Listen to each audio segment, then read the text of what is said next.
اعوذ باللہ السمیع العلیم من الشیطان الرجیم بسم اللہ الرحمن الرحیم الحمد للہ رب العالمین والصلاة والسلام علی سید الانبیاء والمرسلین وعلی آل سید الانبیاء والمرسلین وبارک وسلم بسم اللہ الرحمن الرحیم رب اشرح لی صدری ویسر لی امری واحلل عقدۃ من لسانی یفقهوا قولی بسم اللہ الرحمن الرحیم رب ادخلنی مدخل صدق واخرجنی مخرج صدق وجعلنی من لدنک سلطانا نصیرا۔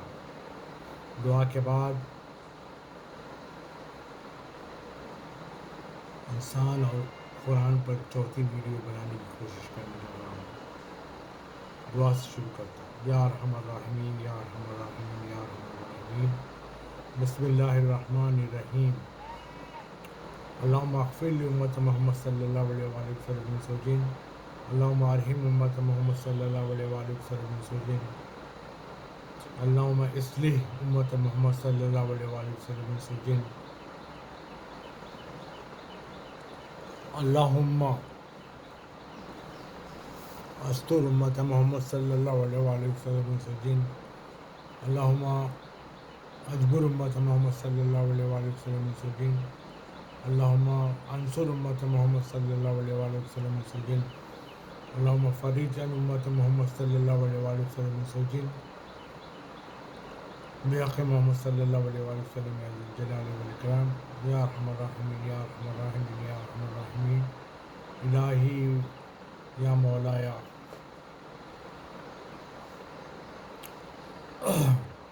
یا اللہ امت مسلمہ کے ایمان کی حفاظت فرما، امت کے دین و دنیا کی حاجتوں کو پورا فرما، امت کے بیماروں کو شفاء کاملہ صحت عاجلہ عطا فرما، امت کے بے روزگاروں کو روزی عطا فرما، امت کے پریشان حالوں کی پریشانیوں کو دور فرما، امت کے بے قصور قیدیوں کی رہائی فرما، امت کو کبیرہ گناہوں بالخصوص سود کی لعنت سے محفوظ فرما، امت مسلمہ انس و جن کی مغفرت فرما، سارے عالم کے مسلمانوں کی جان مال اور ان کی اولادوں کی حفاظت فرما، بالخصوص فلسطین غازہ و فلسطین کے مسلمانوں کی جان مال اور ان کی اولادوں کی حفاظت فرما، ان کے حال پر رحم فرما، اور جو شہید ہو چکے ہیں، جو شہید ہو رہے ہیں، ان کے اعلیٰ سے اعلیٰ درجہ، اعلیٰ سے اعلیٰ مقامات عطا فرما، امت کے فکروں کو پاک فرما اور قرآن سمجھ کے پڑھنے کی توفیق و طاقت عطا فرما۔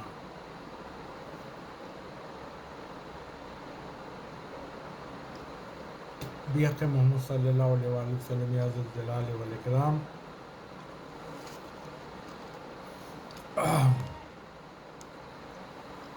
میں اپنی پچھلی تقریر میں عرض کر رہا تھا، انسان سے انسان تک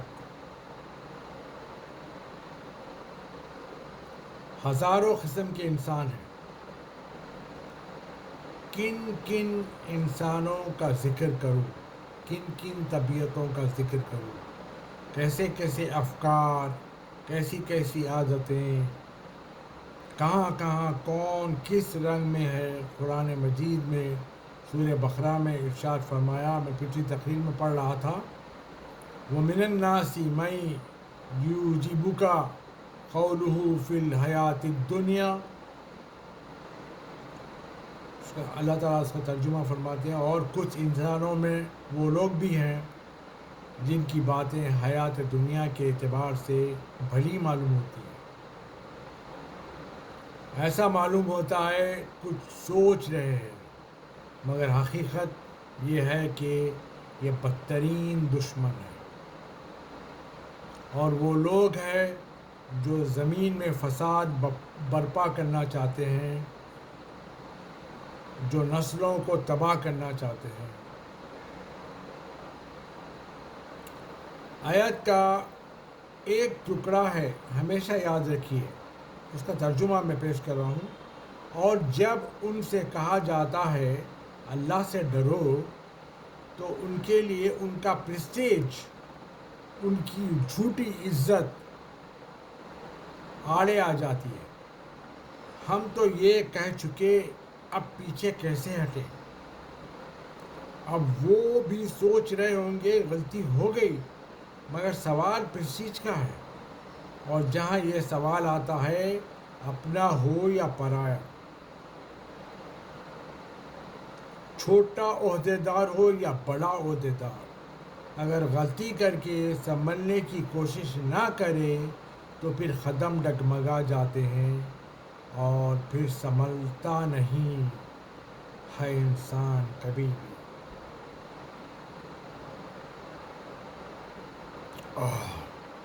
اس لیے ایسے بھی انسان موجود ہیں، اور قرآن مجید نے جس انداز سے، جس معجزنما انداز سے اس کا تذکرہ کیا ہے وہ کبھی کبھی آپ کے غور و فکر کا مستحق ہے۔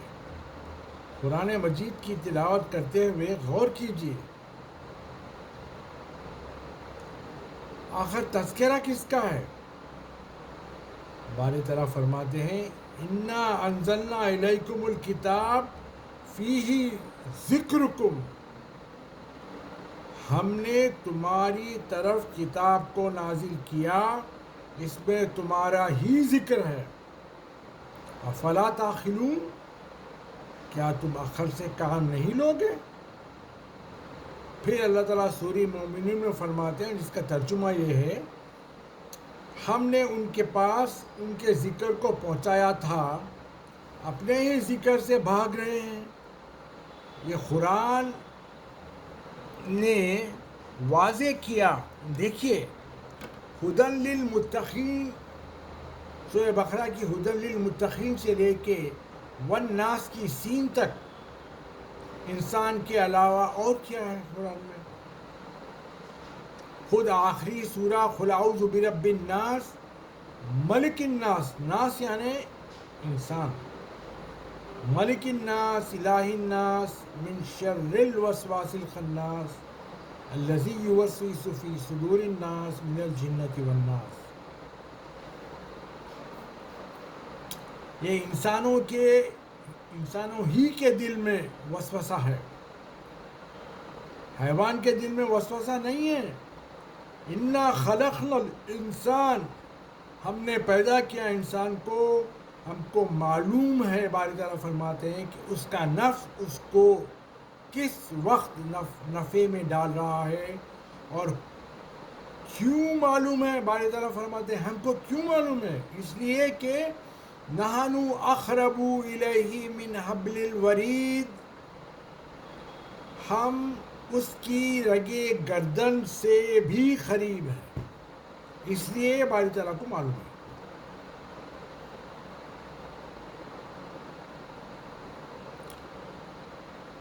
خالق کو علم ہے، خالق نے خلق کیا ہے، خالق کو علم ہے کہ وسوسہ کیا ہے،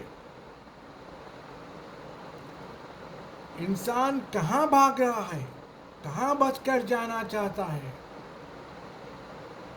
کس کس وسوسے میں مبتلا ہے۔ ہم نے پیدا کیا ہے، ہم نے خلق کیا ہے، خالق کو علم ہے کہ وسوسہ کیا ہے۔ ارشاد ربانی ہوا، انسان اپنے نفس کو خوب پہچان رہا ہے، اگرچہ معذرت پہ معذرت پیش کرے، اگرچہ عذر پہ عذر پیش کرے، مگر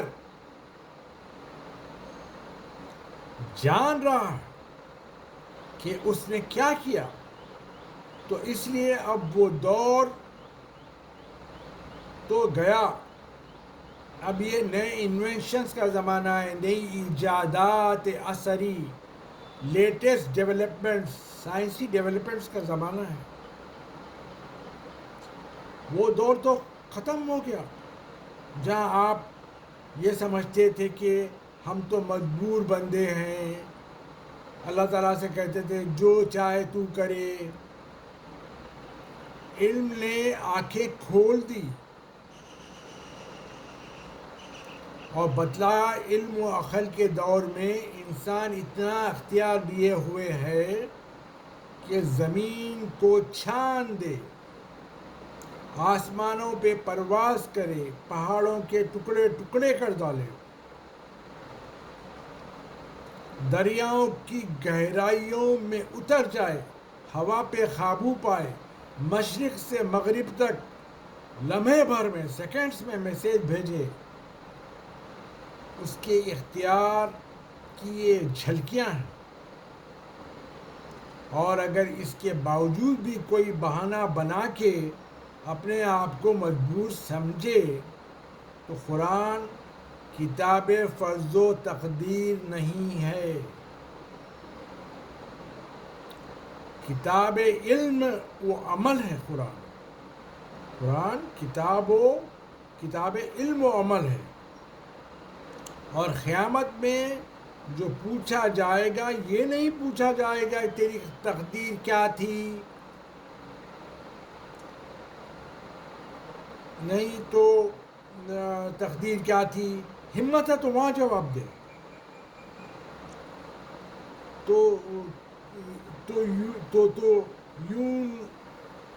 تو نامہ اعمال یوں پیش کر رہا ہے، اللہ تعالیٰ کو بولے تو نامہ اعمال یوں دکھاتا ہے مجھے جیسے تقدیر بھی میں نے ہی لکھی تھی۔ اگر ہمت ہے تو ہماری طرح سے بولیں جا کے وہاں پہ۔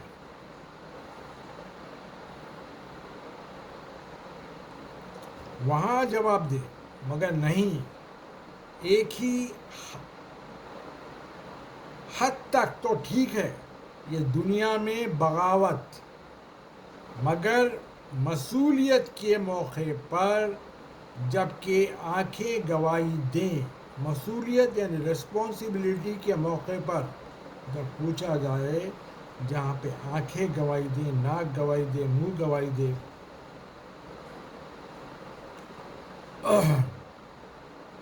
اور اعضاء و جوارح گواہی دے، نفس انسان ذمہ دار ہے، رسپانسبل ہے۔ کون ذمہ دار ہے؟ نفس انسان ذمہ دار ہے، اسی سے سوال کیا جانے والا ہے۔ اور یہ ہے وہ انسان کہ زمانے کا کوئی حصہ اس انسان سے خالی نہیں رہا۔ اب اگر کوئی یہ کہے کہ لاکھوں برس کی عمر ہے تو قرآن مخالف نہیں ہے اس بات کی۔ اگر کوئی یہ کہے کہ انسان کی کروڑوں برس کی عمر ہے، کروڑوں برس پہلے بھی تھا، تو قرآن مخالف نہیں ہے اس بات کے لیے۔ بسم اللہ الرحمن الرحیم۔ هل أتى على الإنسان حين من الدهر لم يكن شيء مذكورا۔ ایک ایسا بھی وقت تھا انسان پر جو وہ قابل ذکر نہیں تھا، مگر تھا، ان میں الہی میں انسان تھا، مقصد الہی سے انسان بنا۔ خلقت انسان کے سلسلے میں باری تعالیٰ نے پہلے کائنات بنائی کہ انسان کی کیا کیا ضرورتیں ہیں۔ ہوائیں بھی چاہیے، زمین بھی چاہیے، سورج بھی چاہیے، چاند بھی چاہیے، برستے ہوئے بادل بھی چاہیے، بدلتے ہوئے موسم بھی چاہیے، اس کے لیے گرینری بھی چاہیے، اس کے لیے غذا بھی چاہیے۔ سب بنا چکا تو کہا ملائکہ سے اب لاؤ مٹی، اب لاؤ مٹی۔ لاکھوں برس کا دور تو یوں ہی گزر گیا، ایولیوشن کا دور۔ تو انسان کسی زمانے میں بھی غیر مذکور نہیں رہا، ہمیشہ انسان کا ذکر رہا۔ بنا یہ انسان اب صرف اتنی سی بات کہ وہ یہ کہے پروردگار میں تو مجبور تھا، مجھے تو اس نے بہکایا۔ اگر کسی کی طرف اشارہ کر کے کہے انسان کہ مجھے تو کسی نے بہکایا، اس نے بہکایا، تو ظاہر خالق نے حجت کو تو ختم کیا۔ وہ کیسے؟ وہ ایسے کہ خالق نے ہزاروں انبیاء بھیجے، ہزاروں ہادی بھیجے، ہزاروں رہنما بھیجے، جتایا، سمجھایا، عقل دی، چشم بینا دی، دل بصیر دیا اور فکر کی طاقت عطا کی، اور یہ بھی کہا دیکھو بہکانے میں نہ آنا، مگر تم نے اپنے اختیار سے بہکانے والے کی دوستی حاصل کی، وہ جبر نہیں کرتا، وہ جبر نہیں کرتا تھا،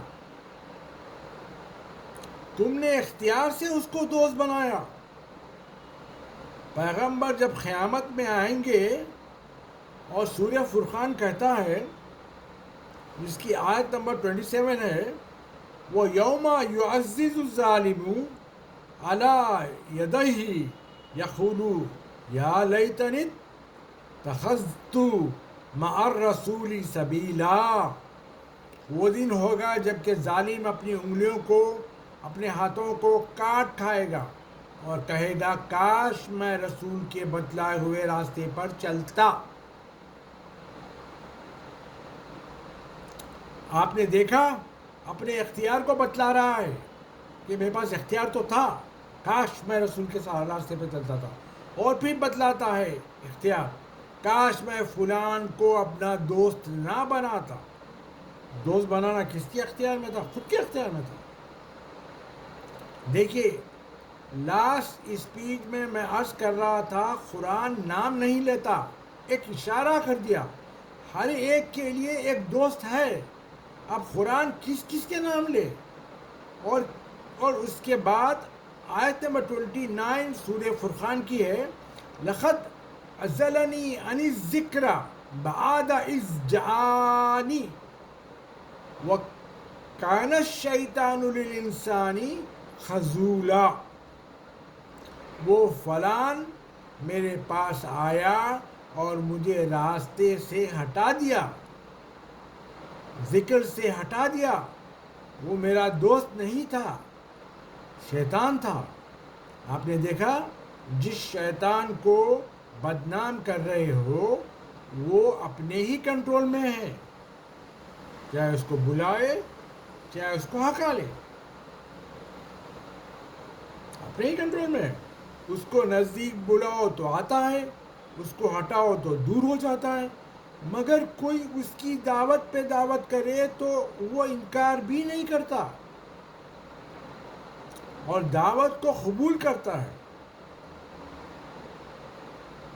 اور دعوت کو قبول کر کے ذرا سا رخ کو بدل دیتا ہے، اور بدل کے پھر پلٹ کے نہیں دیکھتا کہ اب کہاں ہے، یہاں تک کہ یہ بدلا ہوا رخ یہ غلط راستے پر لے جائے قیامت تک، اور وہاں جا کے جب کہے کہ بھائی، اس کو دیکھ کے کہے بھائی میں تم کو اتنے دنوں سے ڈھونڈ رہا تھا، اس وقت وہ کہنے والا ہے کہ اپنے آپ کو ملامت کرو، مجھے ملامت نہ کرنا، وہ بھی دامن بچائے گا، وہ بھی اپنا دامن جھٹکے گا، جھٹک کے نکل جائے گا۔ سمجھے بھائی؟ تو انسان اپنی ذمہ داری یا رسپانسبلٹی کو نہ بھولے، اور قرآن یہ انسان ہی کے تذکرے سے معمور ہے۔ یہاں بتلایا یہ گیا ہے کہ ہدایت یہ ہے، قرآن میں بتلا دیا گیا ہے کہ ہدایت یہ ہے، ضلالت یہ ہے، گمراہی یہ ہے، راستے پر آنا یہ ہے، اور انسان کے مدارج یعنی لیولز یہ ہے۔ رفیع الدرجات یہ اللہ کا نام ہے، خالق کا نام ہے، درجوں کا بلند کرنے والا۔ تو اب آپ نے دیکھا کہ انسان ہے، درجوں کا بلند کرنے والا اللہ ہے، تو انسان تو سب ہے، یہاں وہاں ساری دنیا میں انسان ہے، کیا سب یکساں ہیں؟ سب ایک جیسے ہیں؟ کبھی ایک جیسا رہے، یکساں رہے؟ میں نہیں سمجھتا ایک انسان دوسرے انسان کے ہم مرتبہ ہو، ایک انسان دوسرے انسان کا ہم لیول ہو، جتنے انسان اتنے درجے، جتنے انسان اتنے مرتبے. اور یہ قرآن کا معجزہ ہے، اتنی مختصر سی کتاب جس کی تعریف یہ کی جائے قرآن وہ حق ہے، کبھی اپنے دوستوں کو رسوا نہیں کرتا. قرآن وہ عزت ہے، کبھی اپنے مدد کرنے والوں کو شکست کھانے نہیں دیتا. قرآن کی تعریف علی علیہ السلام کی زبان سے سنیے. اس لیے صحائح ستہ حدیثوں کی کتاب میں یہ روایت موجود ہے کہ علی مع القرآن والقرآن مع علی، یعنی قرآن علی کے ساتھ ہے اور علی قرآن کے ساتھ ہے. تو علی علیہ السلام نے ارشاد فرمایا قرآن یہ عدل کے باغ قرآن میں لگے ہیں، چشمے ابلتے ہیں قرآن میں، اسلام کی بنیادیں ہیں قرآن میں جس پر عمارتیں بنتی ہیں. ارشاد فرمائے یہ ایمان کا معدن ہے. معدن سے مراد خزانہ، خان، معدن ہے ایمان کا. سر چشمہ ہے قرآن کی آیتیں. کبھی کوئی غور تو کرے کہ قرآن میں کیا ہے. فقط اتنا ذرا دوستی ہٹا کر، دلی رغبت ہٹا کر، راہ حق پہ نگاہیں جما کر اگر قرآن کو دیکھے تو پتہ چلے گا قرآن نے انسان کی بڑی حفاظت کی ہے، بڑی احتیاط کے ساتھ اس کو آگے لے جانے کی کوشش کی ہے. اور کہا ہے اگر ہم راہ بتلائیں، اگر قرآن کہتا ہے اگر ہم راہ بتلائیں تو پھر اس راہ پہ چلو، گھبرانا نہیں، قیامت تک جانا ہے. انسان کی تاریخ کو قیامت تک جانا ہے. کتاب ایک ہے، قانون ایک ہے، دستور ایک ہے. دنیا سب یہ کہتی ہے کہ سب کچھ ہم اسی قرآن سے لیں گے، ہم بھی خوش ہو جاتے ہیں جب یہ باتیں سنتے ہیں کہ اسی قرآن سے سب کچھ لیا جائے گا، اسی سے ہم اپنے قوانین حیات کے اقتباس کریں گے، اسی قوانین حیات کو اخذ کریں گے. ہم واقعی مطمئن ہو جاتے ہیں. مگر بات اتنی ہے کہ کوئی ایسی بھی صورت ہو، کوئی ایسا بھی موقع ملے، انسان سب سے ہٹ کر، سب سے جدا ہو کر، سب خیالات سے پاک ہو کر، نسب و حسب سے ہٹ کر اگر حقیقت قرآن پہ غور کرے تو یقیناً قرآن وہ راہ بتانے کے لیے تیار ہے کہ جہاں قرآن اور انسان کا رشتہ سمجھ میں آئے اور یہ پتہ چلے کہ واقعی انسان کو کس منزلت تک پہنچایا گیا. ہاں، قرآن کی آیت ہے لَقَدْ خَلَقْنَا الْإِنسَانَ مِنْ سُلَالَةٍ مِنْ طِينٍ. ہم نے انسان کو اس مٹی سے پیدا کیا کہ جس مٹی کو سکھایا بھی گیا، خشک بھی کیا گیا، اس کا سلالہ بھی نکالا گیا. ہم نے مٹی سے پیدا کیا، اس کا نمبر 1 اس کا نطفہ بنایا، نمبر 2 علقہ بنایا، نمبر 3 مضغہ بنایا، نمبر 4 عظام بنایا، نمبر 5 لحم بنایا، نمبر 6 پھر لاسٹ اسٹیج کی تخلیق کی، نمبر 7. بہترین خلق کرنے والے نے یعنی احسن الخالقین نے یہ 7 درجے ہم جب ختم کیے، اللہ پاک فرماتے ہیں یہ 7 درجے جب ہم ختم کر لیے اس کے بعد پھر 7 درجے اور رکھ دیے. مقام طبعا ایک، مقام قلب پہ پہنچایا دو، مقام نفس پہ پہنچایا تین، پھر مقام روح پہ پہنچایا چار، مقام سر پہ پہنچایا پانچ، مقام خفی پہ پہنچایا چھ، مقام اخفا پہ پہنچایا سات۔ پھر اس کے بعد ایک ایسی منزل بھی انسان کو دی کہ انسان تعجب سے یہ کہنے لگا، ترقی دی انسان کو کہ اس نے تعجب سے یہ کہا کہ ہم ہی میں سے کسی پہ وحی آ سکتی ہے، یعنی آسمان سے وحی کا نزول ہو سکتا ہے۔ یہ ایک عجیب بات ہے، دیکھیے ترقی کی انتہا ہے۔ علامہ اقبال نے وحی کا ٹرانسلیشن کیا ہے، اس کا ترجمہ کرتے ہوئے کہا ہے کہ ریلیجیس ایکسپیرینس۔ آپ میں سے کسی نے یہ تجربہ کیا ہے؟ الہام تک تو میں ساتھ ہوں، اس لیے کہ قرآن ساتھ ہے، انسان کو الہام ہوتا ہے، لیکن وحی میں نے سمجھتا کہ نبیوں کے علاوہ کسی نے تجربہ کیا ہے اس بات کا۔ مگر وحی کی منزل، سب تعجب کرنے لگے، ہم ہی میں سے ایک ڈرانے والا آیا اور کافروں نے کہا جھوٹا جادوگر ہے، نعوذ باللہ۔ وحی آئی تو اس کو کہا ساحر ہے، جھوٹا جادوگر ہے۔ اس نے اس کو ساحر کہا، اس کو شاعر کہا۔ اس نے 13 برس یہ ساری باتیں سنی، میں جادوگر ہوں، اس نے کہا اچھا، میں شاعر ہوں، اچھا، میں مجنون ہوں، اچھا، سنتا جا رہا ہے۔ اور ایک مرتبہ جب اس نے آواز دی اپنے نفس کو کہ ہاں اب کھینچے تلوار، یہ ساری باتیں کہاں تک ہو رہی تھی؟ یہ سب مکہ کی حد تک تھا، ساحر، کذاب، مجنون، شاعر، کاہن، مکہ کی حد تک تھا۔ مگر بدر یعنی مدینے میں جب جنگ بدر ہوئی، بدر میں جب تلوار چلی تو اسی لیے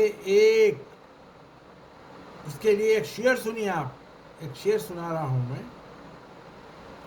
علی کی تلوار سے پوچھو ہر ایک کی تاریخ، کہا ہے کس نے کہا لا الہ الا اللہ۔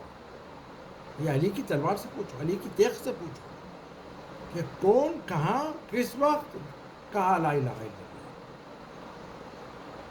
بہرحال فتح مکہ تک، بدر سے لے کے فتح مکہ تک نہیں، اور آگے بڑھ کر فتح حنین تک، یعنی وہ منزل تھی حنین کہ قرآن کی آیتیں پڑھیے، قرآن کی آیتیں سورہ توبہ میں آپ پڑھیے، آیت نمبر 25 میں، وہ یوم حنین عجبتکم کثرتکم، حنین میں تمہاری کثرت پہ تمہیں بڑا ناز تھا۔ اللہ پاک فرماتے ہیں حنین میں یہ مسلمانوں کی 12,000 کا لشکر گیا تھا، فتح مکہ سے نکل کے حنین کی جنگ چھڑ گئی تو رسول اللہ کے ساتھ 12,000 کا لشکر گیا تھا۔ تو یہ لشکر کو اپنے آپ پہ اکڑ ہو رہی تھی کہ ہمارے پاس کثرت پہ جو ہے نا، ہمارے پاس زیادہ تعداد ہے، بلکہ وہ کثرت پہ ان کو ناز تھا۔ ہوا کیا؟ مگر جب حملہ ہوا تو پر کسی کے قدم نہیں ٹھہرے، پورے بھاگ گئے۔ پچھلی تقریر میں عرض کر رہا تھا نماز جمعہ میں کتنے لوگ تھے، بات ہو رہی تھی نا، نماز جمعہ میں صرف 12 لوگ تھے، حنین میں بھی اتنے ہی آدمی رہ گئے تھے، باقی 12,000 میں سے پورے بھاگ گئے تھے، 12 لوگ رہ گئے تھے۔ 12 لوگوں میں سے بھی کون تھے؟ میکسیمم رسول اللہ کا خاندان، رسول اللہ کے چچا حضرت عباس،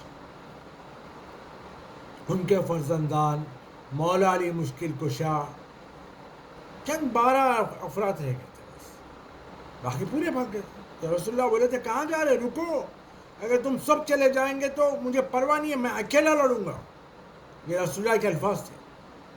پھر اللہ تعالیٰ نے قرآن میں ڈالا نا سورہ توبہ میں کہ تم کو ناز تھا، سارے بھاگ گئے۔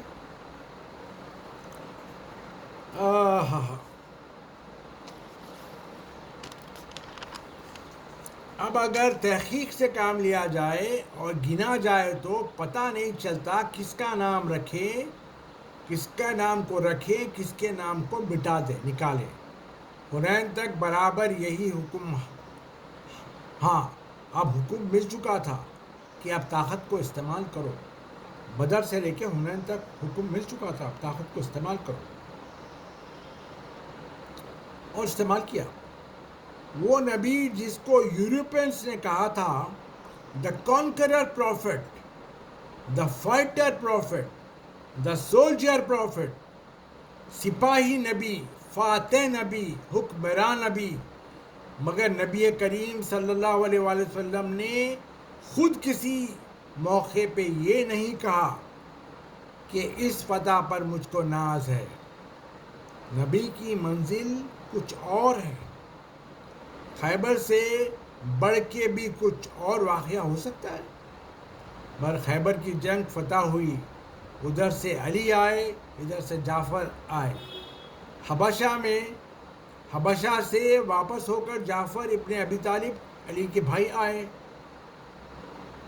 علی کو دیکھ کر، پھر جعفر کو دیکھ کر نبی نے کہا اب دونوں میں سے کس بات کی خوشی مناؤں، تمہاری فتح کی یا جعفر کی واپسی کی؟ آپ نے دیکھا یہاں تو نگاہ کچھ اور ہے، یہاں کسی اور بصیرت کی ضرورت ہے کہ نبی کس بلندی سے دیکھتا ہے۔ بہرحال میں چاہتا ہوں ذرا سا آپ توجہ فرمائیں، قرآن واقعی یہ چاہتا ہے انسان سے، قرآن واقعی یہ چاہتا ہے انسان طبعی نہ رہے، یعنی طبعی، ابھی ایکسپلین کرتا ہوں واٹ از طبعی۔ انسان طبعی نہ رہے بلکہ انسان تشہیری ہو جائے۔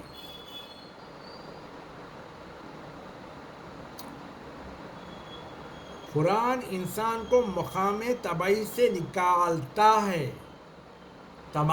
طبعی یعنی آپ کو معلوم ہے یہ طبعی کیا ہے؟ آپ کا فزیکل ڈھانچہ، آپ کا کھانا پینا،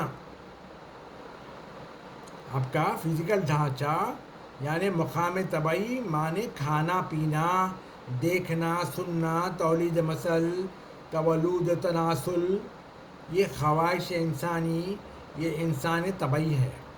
قرآن چاہتا ہے کہ انسان تشہیری بنے، مگر اللہ گواہ ہے قرآن کو آ کر بھی یقیناً 1400 سال ہو چکے ہیں، مگر کروڑوں انسان ہیں جو ابھی بھی طبعی ہے، کھاتے ہیں، پیتے ہیں، جاگتے ہیں، سوتے ہیں، غذا کو ہضم کرتے ہیں، پیسے کماتے ہیں اور جینا چاہتے ہیں۔ یہ ہے انسان طبعی۔ لیکن قرآن یہ نہیں چاہتا کہ انسان خالی یہ رہے۔ اللہ تعالیٰ اور اللہ تعالیٰ کا کلام یہ چاہتا ہے کہ انسان تشہیر یعنی انسان عقلانی ہو جائے، انسان عقلانی، عقل استعمال کرنے والا بنے، انسان معنوی ہو جائے، جو انسان جس چیز کے لیے پیدا کیا اس کے معنوی، جیسا اللہ تعالیٰ بولے نا اسلام انسان کو میں اشرف المخلوقات بنایا، تو اللہ تعالیٰ چاہتا ہے کہ انسان واقعی اشرف المخلوقات بنے، معنوی بنے، نہ کہ فزیکل لیول تک رہے، یعنی حیوانیت تک نہ رہے۔ جو حیوان کام کرتا ہے اس میں صرف انسان جتنے کام کرتا ہے نا، حیوان پورے کام کرتا ہے، صرف ایک پیسے کمانے کا نہیں ہے حیوان کو، کیونکہ حیوان کو فری میں ملتا ہے رزق. انسان کو پیسے کما کے انسان کو لاوش لائف گزارنا رہتا ہے، حیوان کو لاوش لائف گزارنا نہیں رہتا ہے. انہیں کسی بھی حال میں تشکر میں رہتا ہے. انسان کو کسی بھی حال میں تشکر نہیں ہے. انسان کو لاوش سے لاوش مل جائے تب بھی اس کو تشکر نہیں ہے. ابھی لگا ہوا ہے اور اسی کو بولتے ہیں کہ اس کا اپوزٹ، یعنی اللہ تعالیٰ کی بارگاہ میں آ جانا، قرآن سے علم لینا، قرآن کے مطابق اللہ کے احکام کے مطابق چلنا، یہ ہے تشہیری. اپنے آپ کو بدلنا، اپنے آپ کو اللہ کی بارگاہ میں سر پر سجود کرنا، یہی ہے معنوی. کہ انسان پیدا ہو، آدمی پیدا ہو، پھر انسان بنے، پھر انسان سے اشرف المخلوقات بنے. وہ تھرڈ لیول ہے. ابھی تک تو 1400 سال ہو گئے قرآن آ کے، انسان نہیں بنے. لوگ میکسیمم لوگ انسان نہیں بنے. کچھ تھوڑی سی تعداد ہے جو انسان بن جاتی ہے. اکثر تو آدمی یعنی 2 ٹانگوں کے جانور ہی ہیں اکثر الناس. لیکن اس میں چند انسان بھی ہے. پھر اس میں سے ترقی کر کے لوگ اشرف المخلوقات بنتے ہیں، جو فرشتوں سے بھی افضل ہوتا ہے. بہرحال انسان عقلانی ہو جائے اور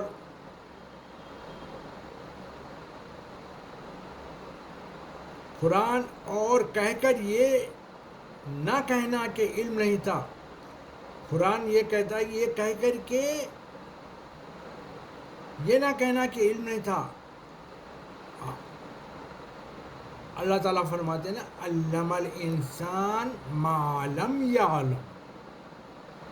انسان جو نہیں جانتا تھا، آدمی جو نہیں جانتا تھا، اس کو علم بھی دیا. یہ کہہ کر کے ہم نے تم کو اختیار دیا ہے، تم کو آگے سوچنے کی راہیں بتلائی ہے. اب تو طے کرو. تو ایک حجت رہ جاتی تھی عزیزو. قرآن جہاں آیا، جس پر آیا اور معجزہ بن کر آیا، ان لوگوں کے لیے ایک حجت رہ جاتی تھی کہ پروردگار راہ بتلا دی، افراد نہیں تھے. راہ دکھلا دی، نمونے نہیں تھے. راہ کا اشارہ تو کیا، مگر ہم تو بچپن سے نخال تھے.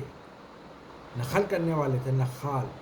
ماں باپ کو دیکھ کے کھانا پینا سیکھا، ماں باپ کو دیکھ کے پاؤں چلنا سیکھا، ماں باپ کو دیکھ کے بولنا سیکھا، بولنا شروع کیا. یہاں پیدا ہوئے تو یہاں کی زبان بولتے ہیں، فرانس میں پیدا ہوتے تو فرینچ بولتے تھے. تو فطرتاً انسان نخال ہے، انسان نخل کرتا ہے. انسان تو یہ نخل کرتا ہے انسان. تو یہ حجت نہ کرے قیامت کے دن. پروردگار ہدایت تو تیری کتاب کی صورت میں آئی، مگر افراد کہاں تھے کہ ان کے نقش قدم پہ چلتے. تو اس منزل کو بھی طے کرنا تھا رسول اللہ کو. اور جب طے کیا تو یہ طے کر کے گئے. نہ گفتگو سلطنت سے ہے، نہ گفتگو خلافت سے ہے، نہ گفتگو حکومت سے ہے، نہ گفتگو فتوحات سے ہے، نہ گفتگو تمہارے دائرے اختیار سے ہے. گفتگو اس قرآن سے ہے. تو اس قرآن کو اکیلا نہیں چھوڑوں گا. رسول اللہ نے کہا کہ اس قرآن کو کبھی اکیلا نہیں چھوڑوں گا. بہت غور سے سنیے، نبی نے کہا اس قرآن کو تو اکیلا نہیں چھوڑوں گا، اس قرآن کے ساتھ کوئی رہے گا، تاکہ حجت خطا ہو جائے، حجت ختم ہو جائے. تو اب آپ فیصلہ کریں، آپ کی فکر میں اس قرآن کے ساتھ کیا کسی شاہی کو چھوڑا تھا، کیا کسی ملوکیت کو؟ یہ دعویٰ کرنے کا حق ہے کہ ہمارے ساتھ چھوڑا تھا. کسی نے دعویٰ کیا کمال قربت صحیح رسول سے، کسی نے یہ کہا خدا اور میں. کسی کوئی کہنے کی سکت ہی نہیں ہے کسی کے اندر قرآن اور میں.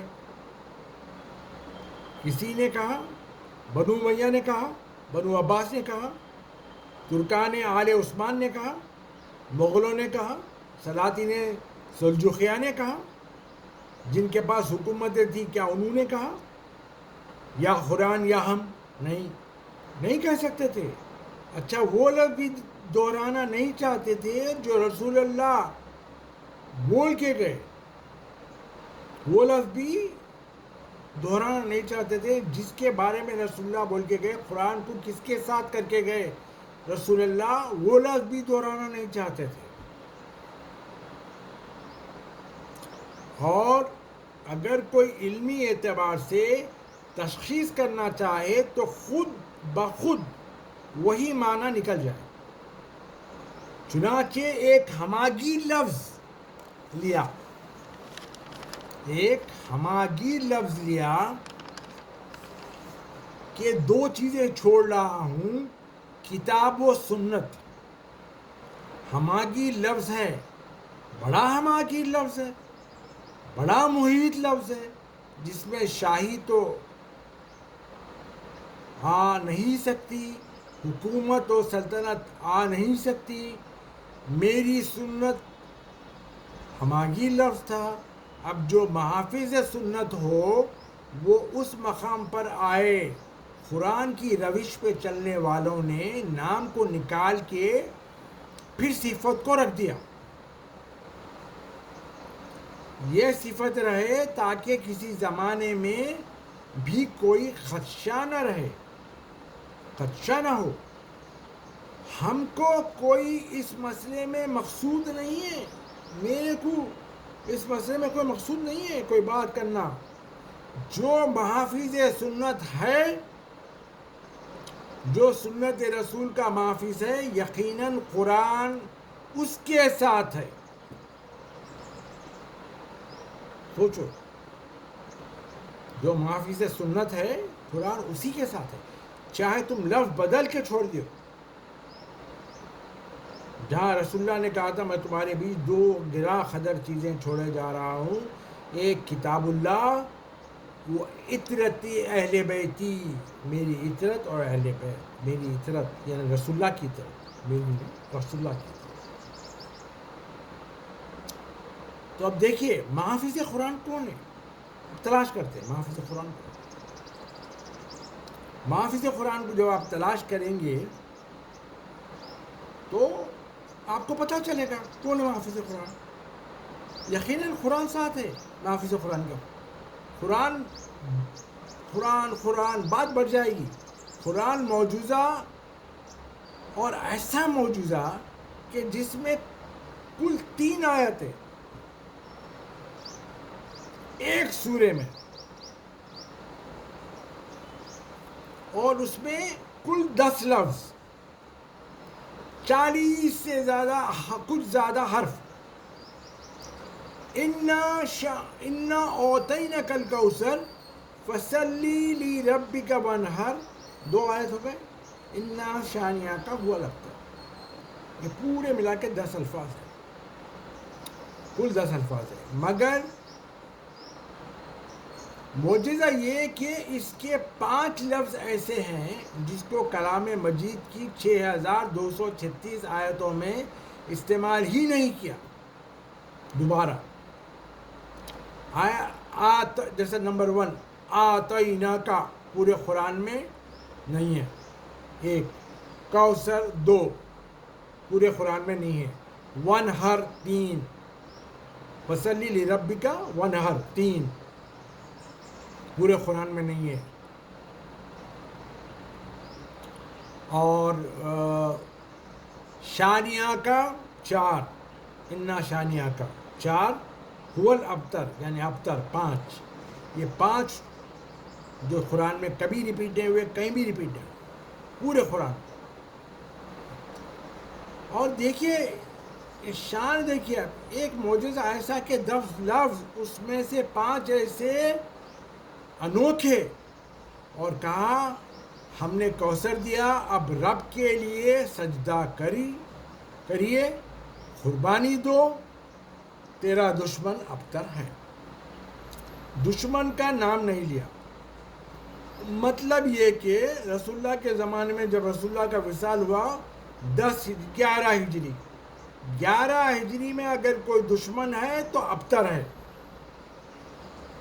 اب یہ 1447 ہجری چل رہی ہے، 1447 ہجری میں بھی اگر دشمن ہے تو ابتر ہے، اسی لیے نام نے لیا، ابتر ہے۔ تو اب سنت کی حفاظت کوثر کرے،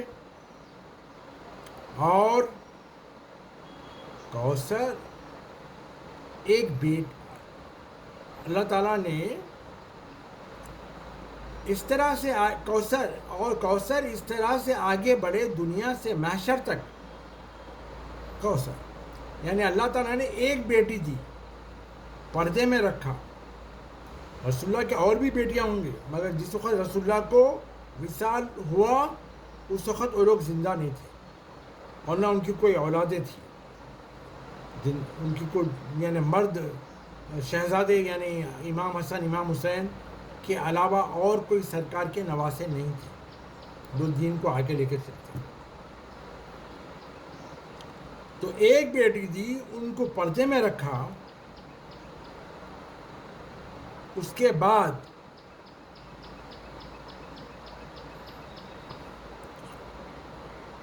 زکریا علیہ السلام کو بیٹا دینے والا، ابراہیم علیہ السلام کو اسماعیل سے نوازنے والا، سرفراز کرنے والا سید المرسلین کو بیٹا کیوں نہیں دیا؟ فقط اس لیے بگڑی ہوئی دنیا اگر اس بیٹے ہی کو کمسینی میں ختم کر دے تو پیغام آگے نہ بڑھے، سنت کی محافظت نہ ہو سکے گی۔ بیٹی دی، بیٹی کے بچے چھوٹے چھوٹے، اور ادھر حکم ہوا فاتح خیبر کو کہ چپ رہو، خاموش رہو، تاکہ کوثر باقی رہے، بیٹی کی اولاد پروان چڑھتی رہے۔ بیٹی کی اولاد کسی فرقے کی ملکیت نہیں ہے، یہ جان لیے زمانہ۔ بیٹی کی اولاد بی بی فاطمہ سلام اللہ علیہا کی اولاد کسی فرقے کی ملکیت نہیں ہے، وہ سب کے ہیں، اور وہ ہیں محافظ سنت۔ زمانے علاقے رسول کے بعد 61 ہجری میں کربلا میں لا کے کھڑا کر دیا، 11 ہجری کے بعد، ایگزیکٹلی 50 سال کے بعد کربلا میں لا کے کھڑا کر دیا زمانے نے۔ اب 2 طاقتیں ہیں، ایک یزید اور ایک حسین علیہ السلام۔ بتلاؤ سنت رسول کا محافظ کون؟ زمانہ ہی بتلا دے، سنت رسول کا محافظ یزید یا حسین علیہ السلام؟ زمانہ خود بتلا دے، آپ بتلا دیں۔ کیا ہوا؟ ادھر سے اطرت کو نکالے، ادھر سے معنی بدلنے کی کوشش کرے، لیکن قرآن لے آ کے فٹ کر دیا۔ جو محافظ قرآن ہے، جو محافظ سنت ہے، اس کو زمانے کو دکھا دیا کہ کون ہے، اللہ دکھا دیا محافظ سنت کون ہے۔